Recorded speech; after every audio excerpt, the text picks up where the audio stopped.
Profe, ¿me puede poner la diapositiva donde dice el examen de goniometría para tomar la captura? A ver, permítame.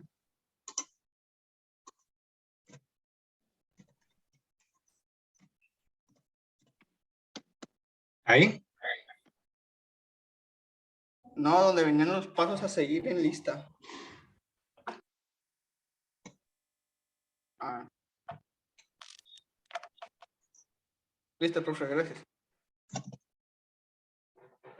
Entonces, aquí les comentaba, el examinador está haciendo la estabilización postural, colocando al paciente en la posición adecuada, y también está haciendo la estabilización manual, poniéndole la mano en la cadera, en la pelvis de la paciente para que no compense. ¿Me doy a entender? ¿Cuándo deben de utilizar una u otra? Bueno,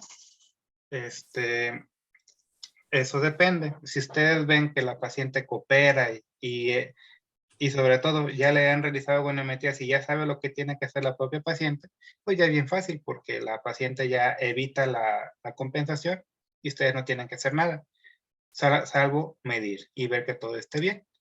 Sin embargo, cuando son pacientes de primera vez, que les duele, que tienen miedo, qué sé yo, entonces, pues tienen que tranquilizar al paciente, estabilizarlo y tomar con cuidado la medición y utilizar tanto la estabilización postural como la estabilización manual. ¿Me doy a entender? Ahora, ¿cómo vamos a palpar e identificar los reparos óseos anatómicos? Bueno, como ustedes saben, todos nuestros cuerpos tienen muchas prominencias.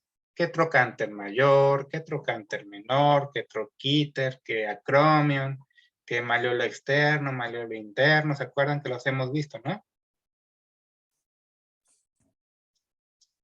¿Sí o no? Sí, no me acuerdo. Sí. ¿Sí? Que son puntos donde justamente llegan huesos, bueno, donde llegan tendones de los músculos a insertarse, por eso se hacen esos reparos óseos de manera natural, ¿sí? Estos reparos óseos ya están estandarizados, por ejemplo, para medir codo, para medir hombro, para medir cadera, ya están estandarizados sobre qué reparos óseos del paciente los vamos a tomar para alinear el goniómetro con esos reparos y así evitar errores, ¿sí? Porque si no los identificas, si no los palpas, puedes tener errores en la medición porque no estás alineando de manera adecuada tu goniómetro. ¿Cuáles son esos reparos óseos anatómicos? La protuberancia occipital externa, que es el piquito que todos tenemos aquí atrás, el acromion en el hombro, el epicóndilo lateral en el húmero, ¿sí? La apófisis tiloides del radio a nivel de la muñeca, el trocánter mayor a nivel de la cadera, el cóndilo femoral externo a nivel de la rodilla, el malleolo externo a nivel del tobillo, la apófisis espinosa de C7, C5, S1 y L1 a nivel de la columna, la epitróclea, las espinas ilíacas anterosuperiores, la rótula y el malleolo interno o malleolo tibial.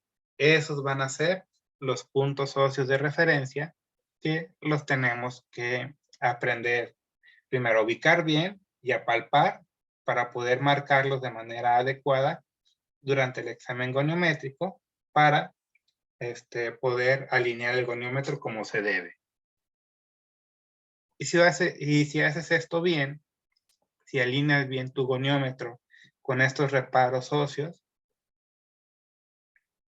pues es más difícil que te equivoques a la hora de tomar una medición, porque el paciente puede tener dolor, pudiera estar inflamado, pudiera tener una posición antiálgica, inclusive, donde no está en una posición neutra, no puede estar en una posición neutra porque por el dolor está en una posición antiálgica para sentir menos dolor.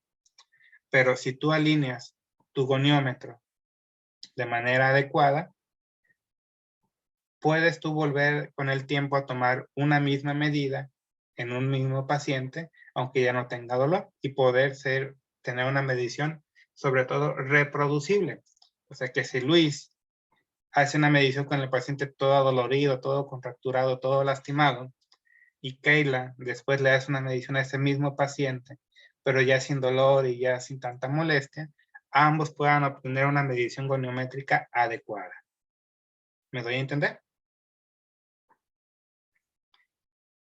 Por ejemplo, ahí tenemos cómo sacar la apófisis, bueno, en la quinta vértebra lumbar.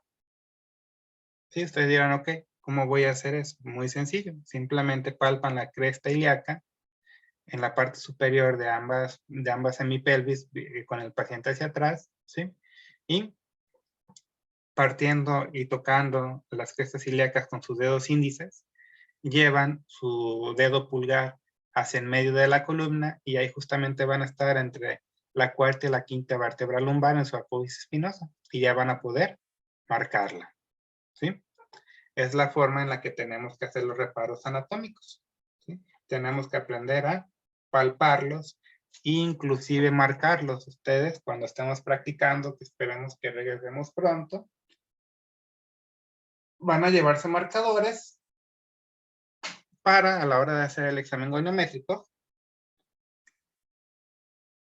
Creo que no estoy grabando, tengo que grabar, permítanme. ¿Estoy grabando, profe? Sí estoy grabando, sí, cierto, perdón. Creí que no. Ahí está. Entonces, ustedes van a tener que marcar a su compañero porque van a practicar entre ustedes los puntos óseos anatómicos para que puedan alinear su goniómetro de manera adecuada. Luego tienen que escoger el tamaño del goniómetro. Bueno, yo les dije a ustedes que buscaran el goniómetro universal, el más sencillito de todos, el más baratillo, y sobre ese van a tener que aprender. Pero bueno, si un día ya tienen ustedes su colección de goniómetros, pues tienen que utilizar el que más les convenga para cada articulación. Por ejemplo, ¿qué notan de diferencia con la imagen A y la imagen B?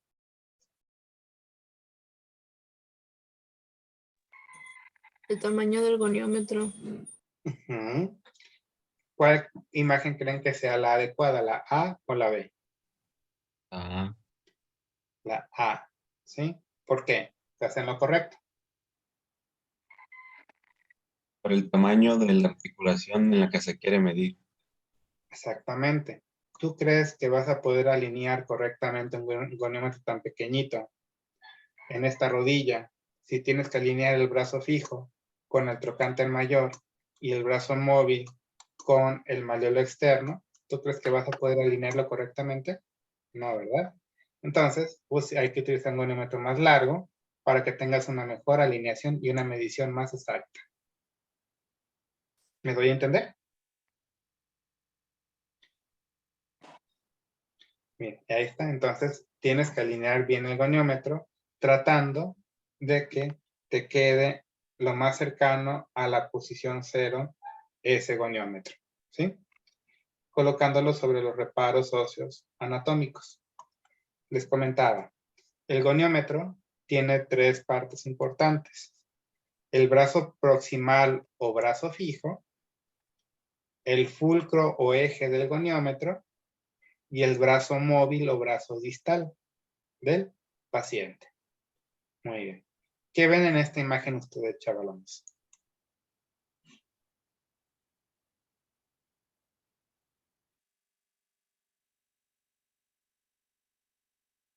¿Qué le ven a esa imagen?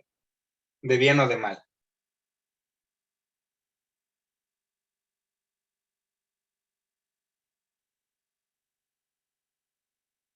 No se peleen, nada más uno. La de abajo, profe. Ajá, la de abajo.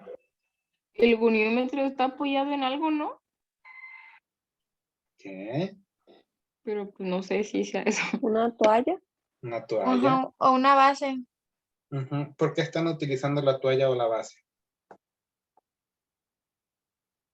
Porque tiene que estar en el mismo, bueno, en el mismo movimiento que vayan a medir el brazo.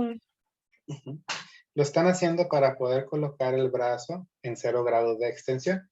Aquí ustedes están viendo cuando ya finalizó el movimiento, ¿sí? Pero al inicio, para que el goniómetro les quede en 0 grados, alineado, pues tuvieron que colocar esta toallita para que quede bien alineado con el cuerpo y poder colocar e iniciar el movimiento del goniómetro justamente en 0 grados, ¿sí?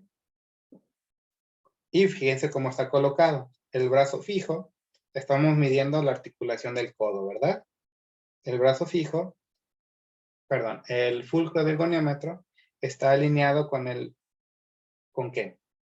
¿Con cuál de las eminencias óseas que tenemos aquí?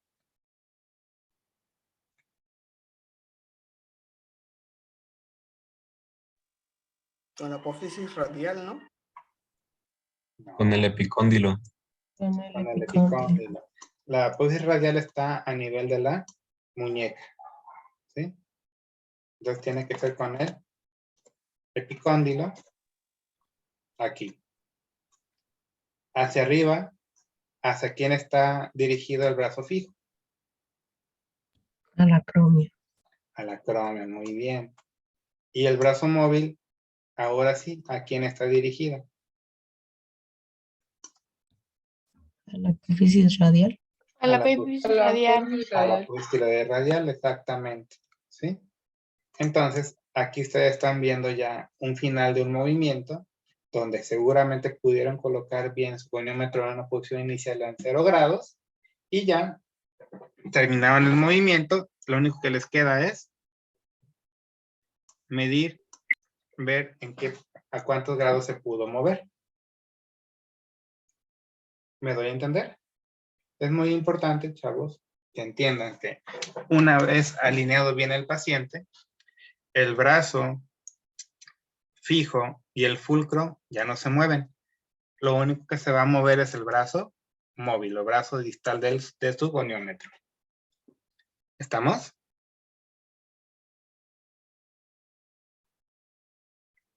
Ahí está, miren. Tenemos que tratar de alinear el goniómetro en 0 grados. Aquí estamos viendo que un movimiento de qué, chavos.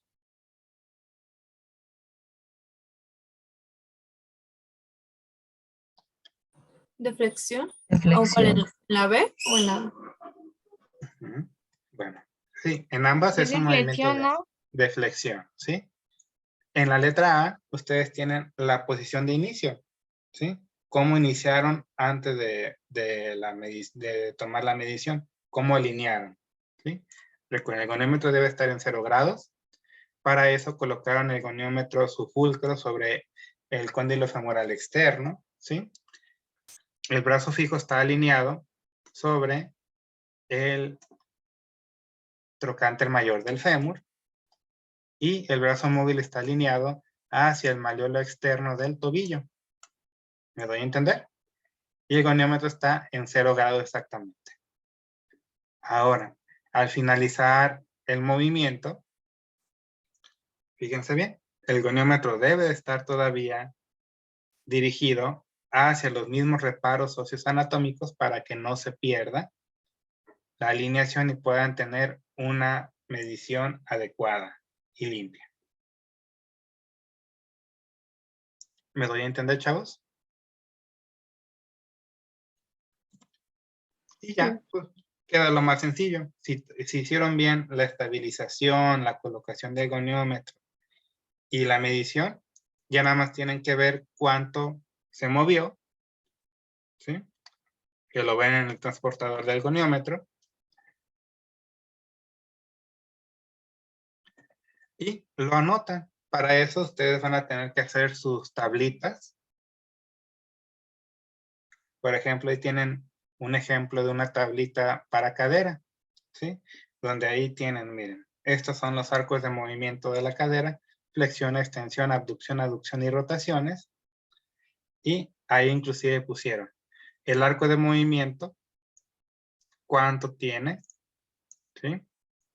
120 grados de flexión, 20 grados de extensión, 40 grados de abducción, 20 grados de aducción y 30 grados de rotaciones. ¿Por qué creen que pusieron el 0 antes? Fue desde donde Porque se tiene que Porque- empezar de cero. Porque ya impartieron. Ajá, se Partieron. inició. Ok, ahora comparen la cadera con esta cadera. ¿Qué significaría esto que ustedes ven aquí? Que no se llegó a cero. Pues que no está en la misma posición. Exactamente, miren. Eso significa que en este caso, el paciente en la posición de inicio no pudieron llegar a colocar el goniómetro en 0 grados. A lo mejor tenía una contractura en flexión de la rodilla que no podía extender. Entonces, no pudieron colocar su goniómetro en 0 grados por más que quisieron y comenzaron en 10 grados, por decir algo. ¿Me doy a entender, chavos? Por eso, aquí lo colocaron así. Comenzamos en 10 grados, llegamos a 100 grados, entonces lo que el paciente realmente puede mover ahorita son 90 grados. 100 menos 10 es lo que el paciente puede mover. ¿Estamos de acuerdo? Sí, Muy bien. También pueden tener ustedes tablas pictóricas, donde ahí están viendo cuánto movimiento tiene la cadera de un paciente. Ya nada más ustedes hacen una rayita para señalar en dónde está su paciente en ese momento. Y le pueden poner aquí la fecha. Hoy es 27 de mayo. Y después de 10 sesiones, el día 27 de junio, ya llegamos a casi los 90 grados. ¿Sí? Y así ustedes pueden ver viendo cómo el paciente va mejorando. ¿Sí? Miren, ahí está. Aquí fue el 18 de marzo del 2002, cuánto tenía el paciente en flexión de cadera, y el 1 de abril del 2002, 12 días después, ya en cuánto iba, en 100 grados. ¿Sale, vale? Y bueno, siempre es importante valorar el lado contralateral y, les digo, buscar los valores normales. Estos valores normales ya los tienen ustedes en la tablita o en su libro, en su manualito que les pasé, según la AO y según la AOS, para que sepan si un movimiento está completo o no. Y listo, los baremos casi no se utilizan. No se preocupen por ellos. ¿Alguna duda o alguna pregunta de momento con ustedes, chavos?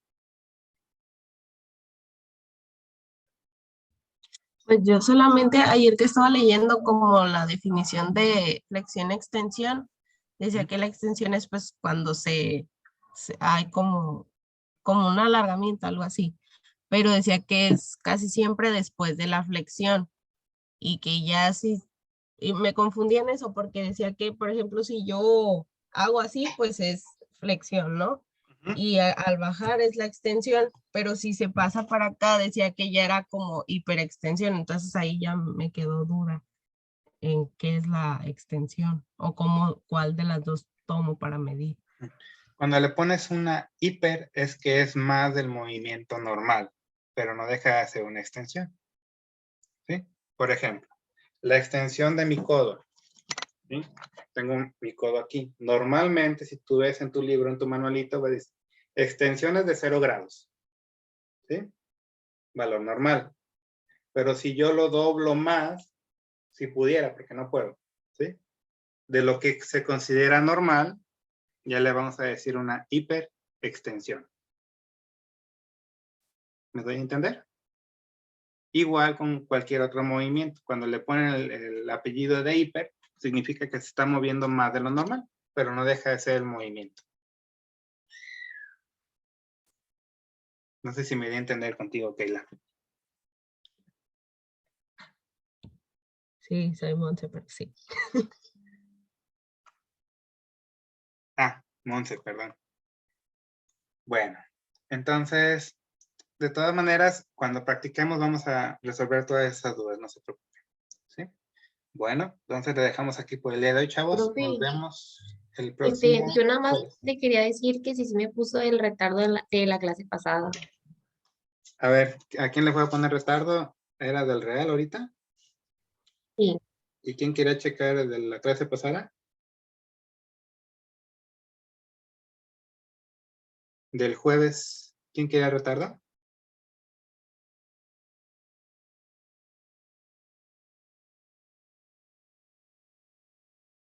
¿Quién quería retardo del jueves? Nadie, Creo que ella profe. misma se refería a la hora anterior, ¿no? A la Ajá, no clase de pasada. ahorita. Ah, Ah. sí, yo dije la clase pasada, pero, o sea, era a la hora anterior. Ah, no, esta clase es de esta. No te preocupes, ya. Bueno, entonces nos vemos el próximo jueves. ¿Sale, vale? Cuídense. Gracias, profe, nos vemos. Gracias. Bye. Bye bye. Gracias, profe. Nos vemos. Hasta buen día. Nos vemos, buen día.